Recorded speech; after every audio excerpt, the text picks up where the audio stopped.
Salut la Crypto Family, c'est CryptoG pour la weekly review du 17 mai. Alors, aujourd'hui, les coins qui ont été sélectionnés sont le Bitcoin, l'Ether, le Solana, le DOT et le Link. Je vous rappelle, comme d'habitude, chaque semaine, vous pouvez voter pour vos 3 crypto-monnaies préférées sur le sondage qui est disponible sur le Discord, sur Twitter. Et donc, les 5 cryptos qui ont le plus de votes sont analysés dans cette vidéo qui sort donc toutes les semaines. Avant de commencer, comme d'habitude, tout ceci est uniquement à but éducatif, ce ne sont pas des conseils en investissement. Et je vous propose donc toujours de nous rejoindre sur Discord si c'est toujours pas le cas, de nous suivre sur les réseaux sociaux et de vous abonner à la chaîne si vous aimez ce qu'on fait. Alors, on va commencer par le Bitcoin. Le Bitcoin en daily qui commence un peu à faire peur. On va pas se mentir. Donc, on regarde bien. On a eu des paliers, différents paliers, et là, on est dans cette zone de consolidation depuis un moment. À très court terme, on voit que on a eu un rebond qui a été efficace ici, juste sous l'ancien plus bas de cette justement consolidation qui a duré pendant des semaines et des semaines, là, voire même plusieurs mois. Et on voit qu'on est venu en gros stopper tous les gens qui étaient longs ici depuis un moment là, qui avaient mis leur stop là. On est venu les stopper, on remonte. Donc à court terme, il y a un petit reversal à jouer, mais est-ce que ce sera un reversal qui va perdurer et nous faire sortir de cette zone dans laquelle on est empêtré depuis des mois, ou est-ce que c'est juste un petit rebond court terme avant de redescendre plus bas? On va un peu regarder ce qui se passe. Je vais enlever un peu des dessins parce que là c'est vrai qu'on n'y voit plus rien. Ces trucs là ils ne servent plus. Alors, on pourrait être en train de créer donc un flag d'une taille bien plus grande que ce qu'on pouvait soupçonner au début.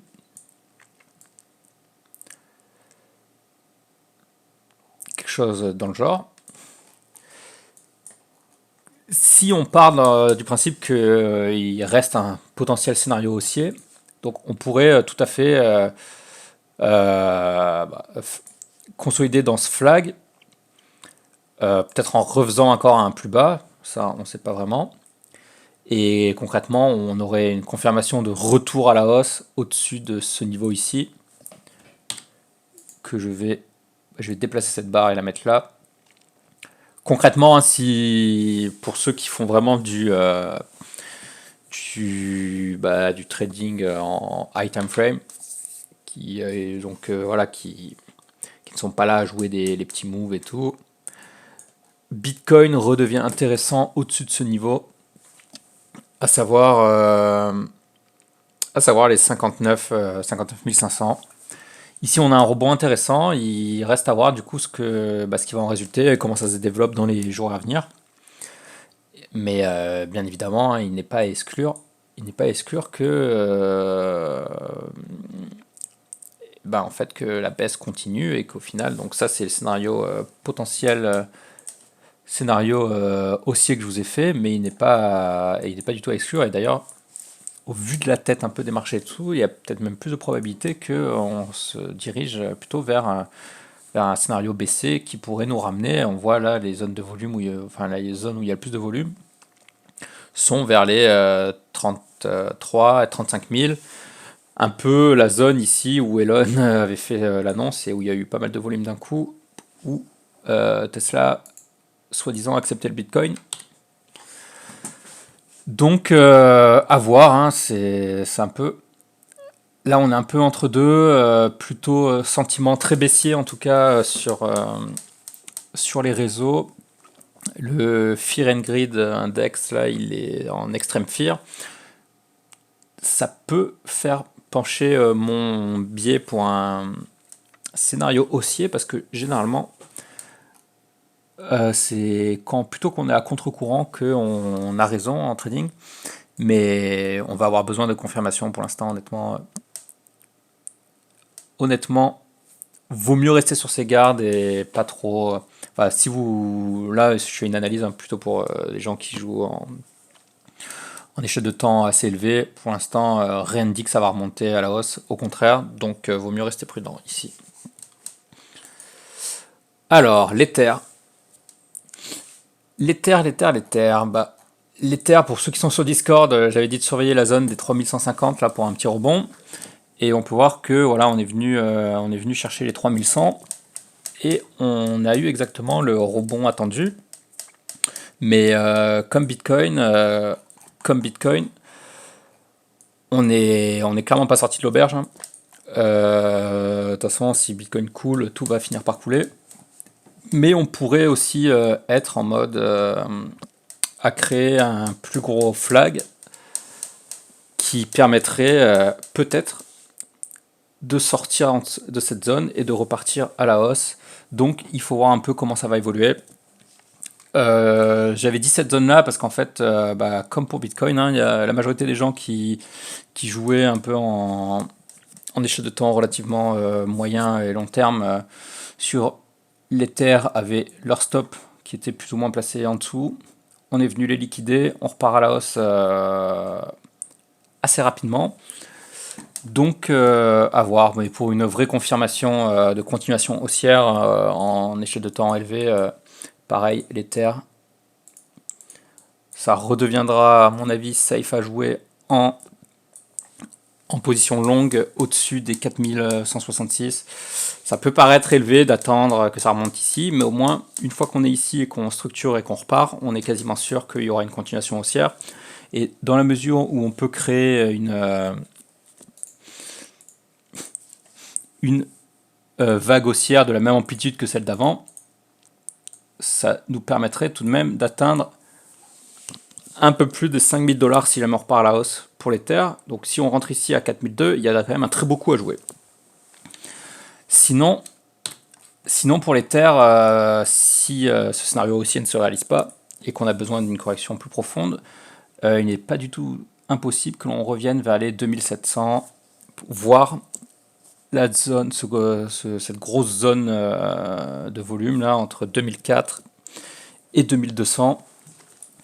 Donc pour l'instant, ouais, il faut. Enfin, si vous n'avez pas knife catch ici la mèche, pour l'instant, il n'y a pas vraiment de choses à faire, mis à part laisser le temps de se développer, hein. On voit qu'il a quand même mieux réagi que le Bitcoin. Le rebond a été plus sharp, si on peut dire ça. Alors, on va voir effectivement que versus Bitcoin, l'Ether a bien rebondi suite au dump. Et pour l'instant, donc cette zone-là, qui était une zone un peu plus que j'avais définie en étant un peu plus une échelle de temps un peu plus forte, est une zone de résistance de Ether versus Bitcoin. Et là, on voit que Ether versus Bitcoin, il n'y a rien de trop alarmant. On consolide, on fait un flag, on la break. Il y a peut-être moyen que ça reparte à la hausse. Donc concrètement, pour l'instant, l'Ether serait un meilleur cheval que le Bitcoin s'il y avait à en choisir un des deux. Donc à voir un peu comment ça va évoluer aussi. Un coin qui a très bien tenu et qui pousse fort d'ailleurs, c'est le Solana. Solana, on l'analyse chaque semaine, hein, j'ai l'impression maintenant. Et il a enfin commencé à faire le scénario dont on parle depuis quelques temps. On voit que, voilà, donc pour ceux qui n'étaient pas là la semaine précédente, hein, clairement on a un marché haussier avec des plus hauts, des plus hauts, plus bas qui donnent des plus hauts, plus hauts. Et on est arrivé dans cette zone-là de consolidation avec ici un premier flag qui s'était dessiné mais qui s'était en fait retrouvé être un fake out, et on en avait dessiné un plus gros comme ça qui a break hier, et on consolide depuis juste au-dessus. Techniquement, c'est le genre d'endroit où il peut être intéressant de chercher des entrées pour des longues. car là on a clear un peu la range et on commence un peu à se structurer au-dessus. Donc le Solana, il y a de grandes chances qu'il y a, à mon avis, qu'il y ait une continuation haussière dessus. Donc ça peut être intéressant de chercher des points d'entrée. Alors Solana versus Bitcoin, il est encore plus haussier dans la mesure où le Bitcoin a dump et que le Solana a bien tenu 8 versus le dollar. On a formé ce flag il y a un moment. On en est sorti. Et là, on commence à faire des plus hauts historiques. Et donc, c'est clairement haussier. Donc, le Solana est plutôt costaud là, en ces temps de dump. Et il maintient bien sa valeur en dollars. Et il est en train de continuer son bull run versus Bitcoin. Donc, je pense que tous les écosystèmes qui tournent autour de Solana, à savoir Serum, FIDA, Ray, tout ça là, ça peut peut-être avoir le coup de regarder, car là, clairement, Solana, c'est le coin, enfin le gros cap, parce que je connais pas tous les coins du top 100, hein, mais c'est le big cap qui a l'air de bien tenir en ce moment et qui a l'air assez imperturbable hein, par les événements. Donc ici, on voit que la dernière impulsion haussière versus Bitcoin, elle a eu cette longueur. Logiquement, on pourrait tout à fait se retrouver à avoir, donc c'est le plus bas était ici, Solana pourrait facilement progresser encore de 25% versus Bitcoin avant de possiblement subir une correction ou de recharger versus Bitcoin. Donc il y a encore de la place, surtout que si Bitcoin se réveille versus dollar, bah, on parlera alors d'un Solana versus dollar qui pourrait encore tout à fait chercher les... on va regarder ça tout de suite. Hein.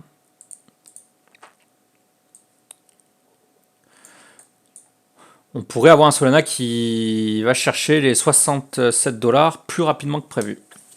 Donc, ouais, de toute façon, dans cette review, là, s'il y a un coin à surveiller, de toute façon, vous le voyez à droite, c'est le seul coin qui est vert. Donc, Solana, ouais. Solana, ça vaut le coup de l'avoir sur la watchlist, là, et de regarder un peu ce qui se passe pour voir s'il n'y a pas une entrée qui se profile. Alors, là, nous avons maintenant le DOT.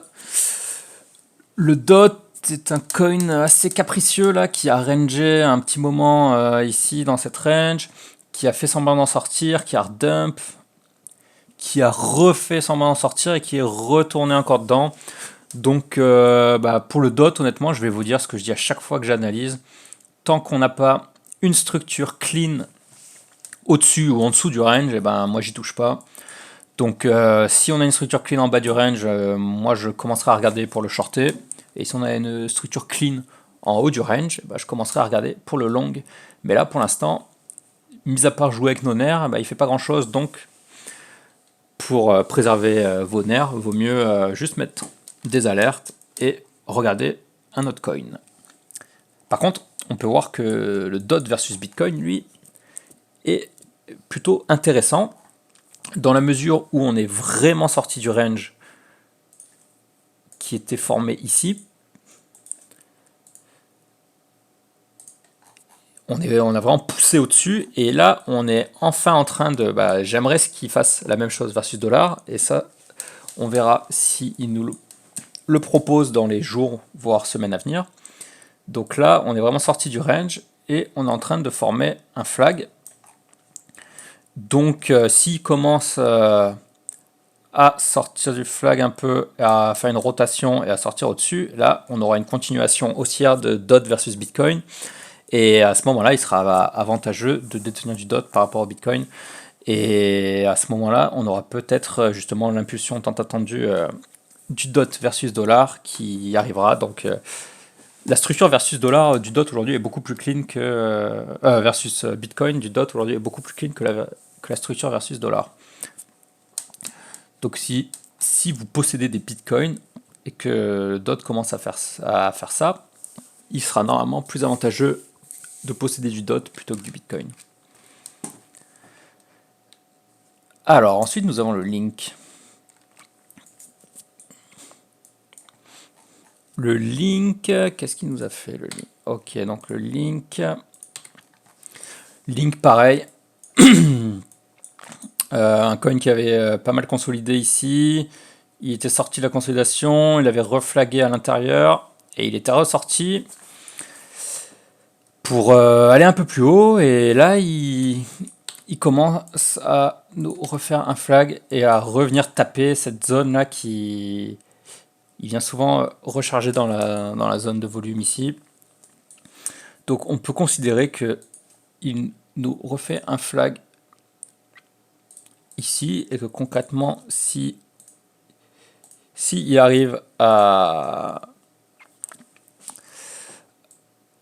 sortir du flag et à repartir à la hausse, il sera intéressant de commencer à regarder pour rentrer en échelle de temps assez élevée, hein, bien sûr, comme on regarde là. Sinon il est évident que si vous jouez en échelle de temps plus réduite et que vous avez les bonnes pratiques de trading et tout, vous pouvez tout à fait jouer le link dès qu'il commence un peu à sortir du flag ici, justement pour capturer le mouvement qui va d'ici à là, par exemple, ou essayer de survivre et de continuer plus haut. Mais là, je parle, comme je le répète, hein, en trading, il est important de commencer par les échelles de temps les plus longues, en fait, pour déjà être moins stressé, avoir plus le temps de se concentrer sur les entrées qu'on veut faire, et surfer les tendances plus long terme. Et généralement, c'est plus intéressant donc d'attendre que la structure qu'on est en train d'observer soit invalidée lorsque le prix dépasse le point qui a fait le plus bas. Et la confirmation ultime, c'est lorsque l'on fait un plus haut et qu'on repart comme ça. Et voilà. Donc voilà ce qui serait intéressant pour le link USDT, moi comme je le vois. Après, il n'est pas impossible que, donc ça c'est le scénario haussier que j'aimerais voir, et le scénario baissier, car il faut toujours envisager les deux, hein, parce que si on envisage que les scénarios haussiers et que en fait on se retrouve à être dans un marché baissier et qu'on l'a pas anticipé, c'est le moment où en fait notre portefeuille fond comme neige au soleil, quoi. Et voilà, nous on veut à tout prix éviter ça. Donc le scénario baissier serait que le link retourne dans cette zone de consolidation et reconsolide ici pendant je ne sais combien de temps, avant de soit repartir à la hausse pour tenter encore une fois une vraie percée, une vraie sortie, ou fin de cycle sur le link et potentiel chute vers la zone de volume du dessous qui est celle située à 12,36. Donc voilà ce qu'il faut un peu surveiller là-dessus. Sachant que jusqu'à preuve du contraire, c'est un coin qui fait des higher high et des higher low, donc techniquement on est toujours sur un marché haussier, hein. Donc je ne veux pas vous affoler avec ce scénario baissier, mais c'est des scénarios auxquels il faut penser pour ne pas se retrouver pris au dépourvu le jour où ça arrive, quoi. Alors par contre, Link BTC, qu'est-ce que ça donne? Link BTC...